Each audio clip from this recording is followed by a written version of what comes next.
Welcome to another video from explainingcomputers.com.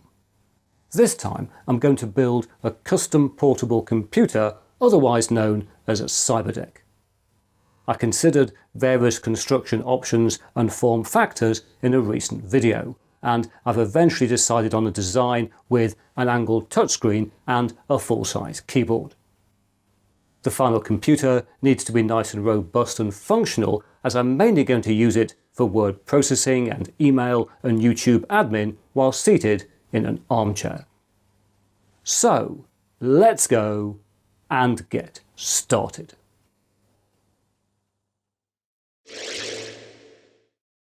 Right, as in many Cyberdeck builds, I'm going to be using some components I already have lying around. And a key one of these is this Radsa X2L SBC that I reviewed on this channel back in 2024, and this has got a quad-core Intel Celeron J4125 CPU and 4GB of RAM. I'll be fitting this with an NVMe SSD under here, probably just 256GB, something like that, and all of these specs I think will be ample for my needs. Oh, and I also need to fit here a wireless module. We don't have any onboard wireless here, so there'll be an M.2 Wi-Fi and Bluetooth module also going in here on the top. I plan to configure things so that the fan doesn't come on. A J4125 system doesn't have to be actively cooled if it's not working too hard, so I hope to make that work. Although, having said all of this, I'm also planning on building as flexibly as possible, and so if I want to upgrade the SBC in the future, that shouldn't be too difficult. Turning to the first thing I bought for the project, we have this, which is our display. Specifically, this is a 12.3-inch 1920 by 720 touchscreen that provides a working area about the same width and 2/3 the height of a typical 13.3-inch laptop display. So let's open this up. I think we just have to flick underneath first like that, and then it'll open up. It's a very large box for the screen. I was quite surprised how big the box was when it arrived, but oh, there we are, look. This is the screen. That looks rather good, doesn't it? Need to get off the, oh, it's just like a bag thing, isn't it? Just open it up like that. This is going to be such a critical component, both the screen and also the means of controlling the pointer, because there won't be a trackpad or a mouse on this system. We'll just have this. That looks rather good. And hopefully useful mounting options on the back, speakers there as well.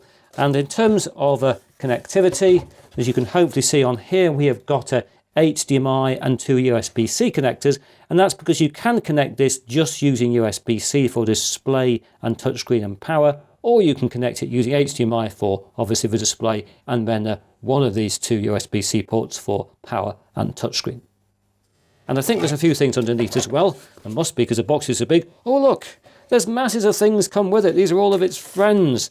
There's an adapter here. I know that is 5 volts, 2 amps. I won't be using any of these things. This is a little stand, I presume. But anyway, this is our screen. And so I think what I now want to do is to take this and see if it will work with my chosen SBC.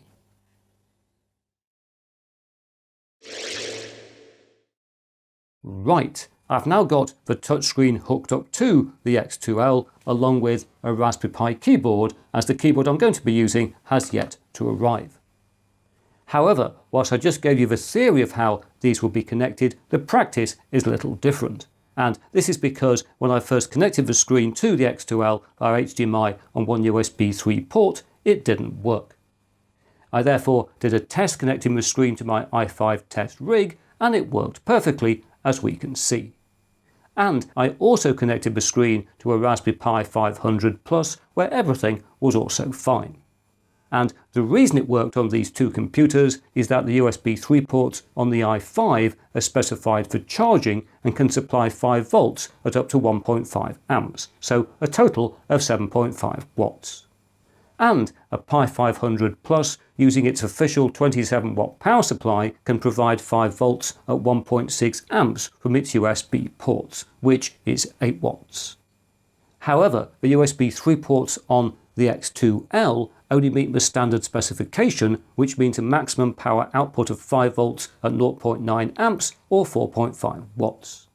And this is why the touchscreen has got two USB-C ports and comes with the adapter we saw earlier. But I want to power this Cyberdeck system from a single USB-C power supply. And so I've connected the second USB-C port on the touchscreen to one of the USB 2 ports on the X2L, which, like most USB 2 ports, can supply 5 volts at 0.5 amps or 2.5 watts. And so the screen is being provided with 5 volts at up to 7 watts. And just to check what it's actually using, I've got a power meter connected, which shows the system at idle is drawing about 9.2, 9.3 watts. But if we turn the screen off using one of the buttons down here like that, we can see that power use drops to about 3.1 or 3.2 watts. So we know the screen is using about 6 watts or 5 volts at 1.2 amps, which is less than the combined rating of a USB 2 and USB 3 port on the X2L.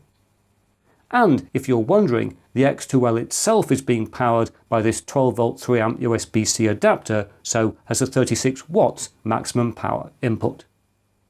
Now, I'll be the first to admit that this setup is not ideal, in part because it leaves us with only one USB 3 port for external connectivity on the Cyberdeck, although this is no worse than many tablets, and I may fit a small internal USB hub. More fundamentally though, it's not always a good idea to power a device from two USB ports, even if it's equipped for this particular type of power, and even if we did used to do this quite a bit with 2.5-inch external hard drives. But I've run this system for many hours now, nothing seems to be overheating on the X2L, it is completely stable, although do be aware that if you wire something up like this, you do so at your own risk. On the positive side, this screen is absolutely lovely. I'm really pleased with this touchscreen. And we're running Ubuntu here, as you can see, and touch works very nicely. We can open things up like that. We can do our right-click thing like that as well. We can close things down, go to applications, etc. And I've not had to install anything or configure anything to get touch working or to support the resolution of 1920 by 720. And so some aspects of this Cyberdeck build are already very much on my side.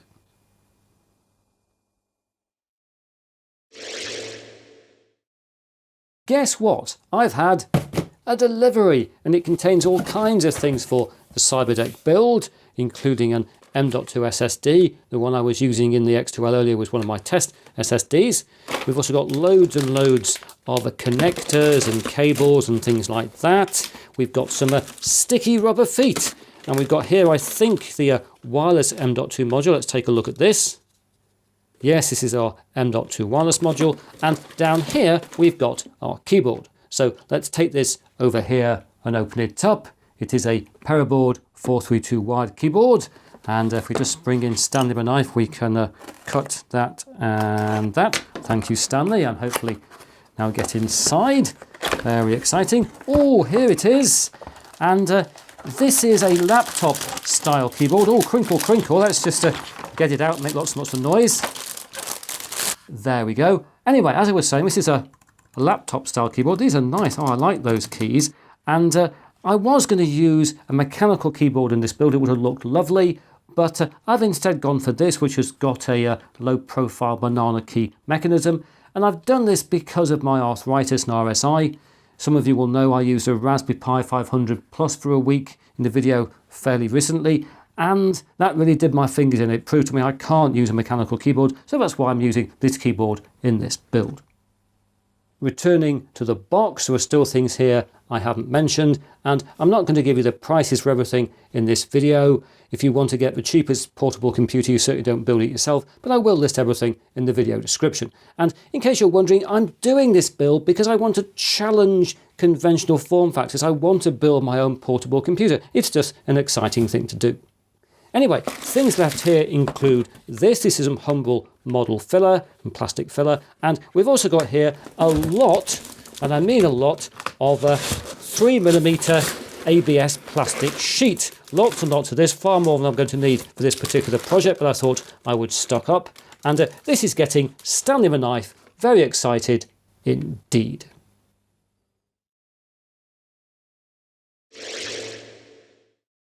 Okay. Stanley and I have been doing our thing, along with the help of various rulers and some pliers and also this power tool, and we've been constructing a kit of parts. And most of these parts are made from 3mm ABS sheet, and this has been cut by scoring it with Stanley the knife and then scoring again and again and again and again, and then snapping to get the final part. And if you want to know more about making things out of ABS sheet, I've got a video all about it on the Christopher Barnett YouTube channel. Some of the parts made so far are relatively complicated. This is by far the most complicated part so far. The cutout here was made using Stanley the knife and the power tool and by applying a great deal of force of will. And this is for the keyboard, because I've got the keyboard over here. It's got various additions around the edge now, as you can see. Not very pretty on the back, but it's perfectly functional for what we need. And the keyboard will come up through the case like this. It's going to bolt into place, and I've left a very small gap around the edge quite deliberately, and we're going to fill this with red silicone, which I think, well I hope anyway, is going to look pretty cool. And other parts have also got various holes in them. This, for example, is one of the back pieces. This has got a hole for one of the connectors, and I've got the connectors over here.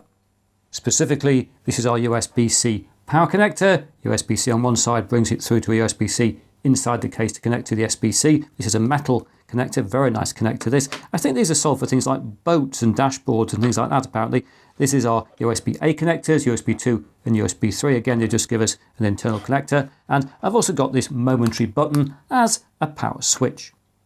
And I think we should probably look at one of these actually mounted. So let's mount the USB-C power connector. I think this is going to work rather nicely. I'm pleased with this connector. It could actually be flush mounted like this, although I prefer it with the bulk of the connector on the front of the panel.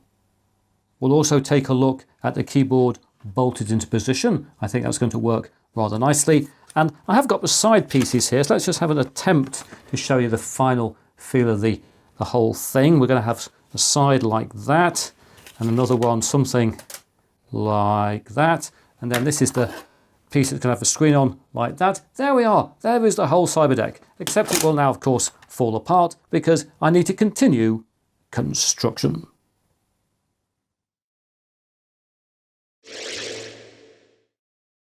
Greetings! Construction has indeed continued. I've now got a nice solid frame built from all the parts I showed you earlier, plus a few other parts.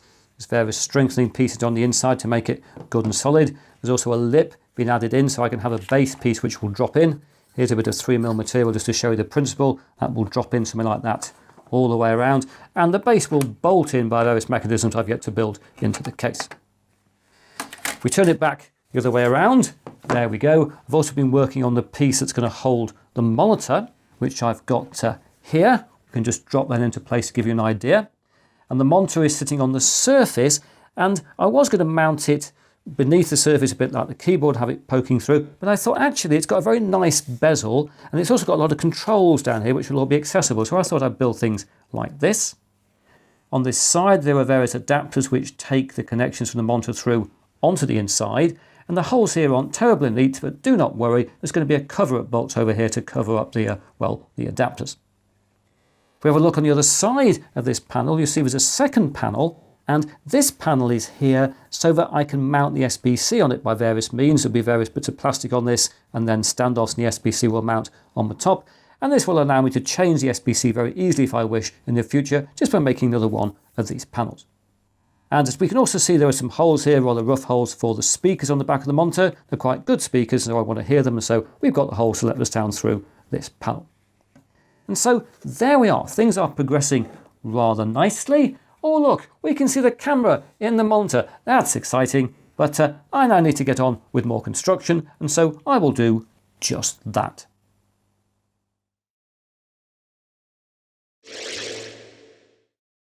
Well, it's now a few days later, and aside from painting, construction of the case is now complete.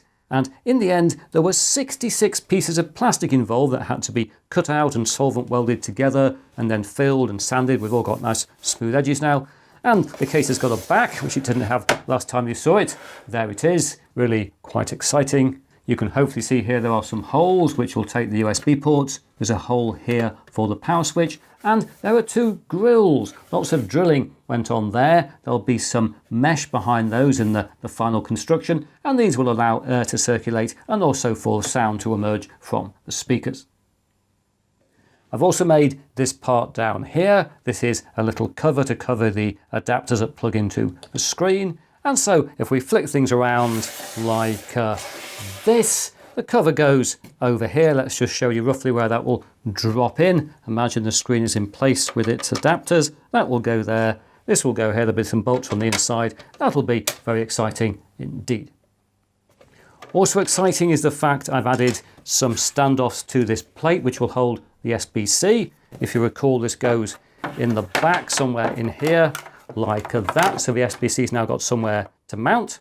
And as you might have noticed, there are now some extra bits on the inside. In fact, there's a lot of extra bits on the inside, strengthening things like that, but also these four corner plates. And behind these is a captive nut. And so what these allow is for us to take our base.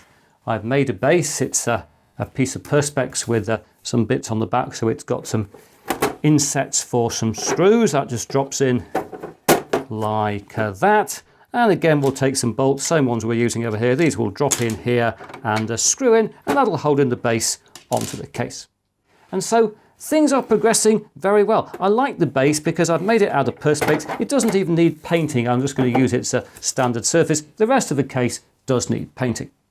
But I just need to have a quick check of everything before I get on with painting, make sure everything is absolutely right.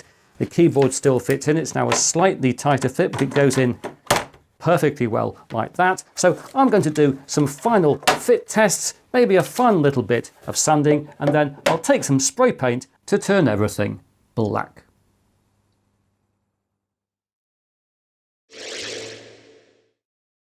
And so here we are. The Cyberdeck is complete.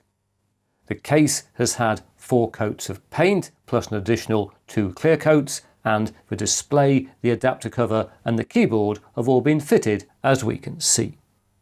And around the keyboard I've added the red silicone seal as I originally planned. On the edge of the display, its controls remain accessible, allowing control of brightness and contrast and colour and things like that. And we also have a 3.5mm audio jack. Around the back, we have our ventilation grills, along with our Type A USB 2 and USB 3 ports, and our USB-C power connector. In this respect, I should note that right now, this machine doesn't have any internal batteries, so it's portable rather than fully mobile, as it does require the connection of a power adapter. Oh, and finally on the back we have this, our power button, which is my favourite feature on the whole computer, which is a bit of a shame because right now this isn't connected. And this is because I thought there was a power switch header on the Radsa X2L, and there isn't. So right now the machine is booting when power is applied, but I might at some point try to solder wires directly to the onboard power switch. Next, let's have a few shots of the Cyberdeck at interesting jaunty angles, just so we can get a good feel of this DIY portable computer. And with our appetite for such visuals hopefully satisfied, let's now take a look inside, where, as you can see, everything is mounted as intended. And before I put in the Radsa X2L, I did mount on the back of the board its 256GB M.2 NVMe SSD. And I've also mounted on the top of the board its wireless adapter, its M.2 wireless adapter here, and I've also fitted this USB 2 hub, which allows, as I talked about earlier, the USB 2 port on the board, where is it, this one down here, allows that port to be shared with both the keyboard and the external USB 2 port. Internally, I'm sure some people are saying in the comments things could be a little neater. That I'm sure is true, but everything is very secure. And in part this is because I do have some mount points in the case where I can put wire ties through various holes. These are a bit difficult to see, but they do keep everything tied down. So let's fit the base, a fantastic fingerprint magnet, and also quite a tight fit. Let's just drop it in, hopefully something like that. I'll just put in the screws. There we go. And if I just get rid of the protective covering I put on the cover just to protect my newly sprayed paint, let's turn the machine over like that, and I'll grab the power adapter, or at least the adapter from the power adapter, and plug it in the back, and I will turn on the power. There we go, and the machine will now boot. Oh, it says welcome. That's nothing to do with the software on the computer, that's the firmware in the screen. It goes through various things that it comes on. It gets a bit confused, I think, by having the 16:6 display, but it will get there in the end. We've got a Radza logo now. I'll let you see the whole booting process. We're getting to Ubuntu. It doesn't boot massively quickly with J4125, but once it gets there, it's perfectly sufficient. And there we are, almost getting there. It's picked up the right resolution, which is good. And there we are, and I need to log in. Apologies for obscuring things there, but this system is now using a real password. And in a second, we'll arrive on the Ubuntu desktop. Here we are. So, the Cyberdeck works. It is complete. Let's launch a terminal. I know how much some of you love doing that in Linux. Let's do a simple command I can type. Now I'm again upside down. Let's do an LS, and yes, the terminal works. And let's do something else simple, which is launching a browser. And hopefully that'll work in a second. There we are, yes, we are visiting the Explaining Computers website on the Cyberdeck.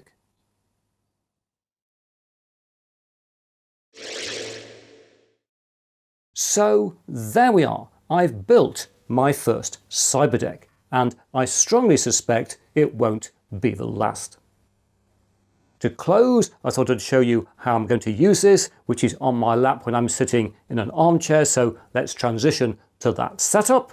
Here we are, and as will often be the case, I'm here running Google Drive. I've got a document open in Google Docs. It's a nice machine to word process on this system. I'm sure we're doing a lot of writing on the Cyberdeck, as well as other web-based activities, YouTube-based activities. It's worth pointing out on a screen which is a 1660 F11 key is very important to give us a bit more screen estate. And even though this is only a 4 GB computer, it's still perfectly powerful enough for my needs here. I've got a second workspace open over here with, oh look, Solitaire. We can play Solitaire on this computer. That's very exciting, isn't it? I could be here forever doing that, so I must stop playing Solitaire. Stop it, Christopher. Close down Solitaire. There we are. And more broadly, building this has got me thinking a bit differently about portable devices, and that particularly we tend to focus a great deal on making the smallest, the lightest portable devices we can, making them truly mobile. And in many ways that's a good thing, but sometimes you want, I think, a bit bigger portable device. This is clearly not as mobile as many computers. It's clearly constrained by the fact it has to power plugged in the back. It is fairly bulky, reasonably heavy for what it can do, but when in position doing what it's intended to do, it's a very nice, very ergonomic system. And it's also a computer that I can upgrade if I want to, I can open up, I can hack, I can change in the future. You can't do that with most mobile, with most portable devices. And that, I think, is one of the great benefits of building a Cyberdeck. But now that's it for another video. If you've enjoyed what you've seen here, please press that like button. If you haven't subscribed, please subscribe. And I hope to talk to you again very soon.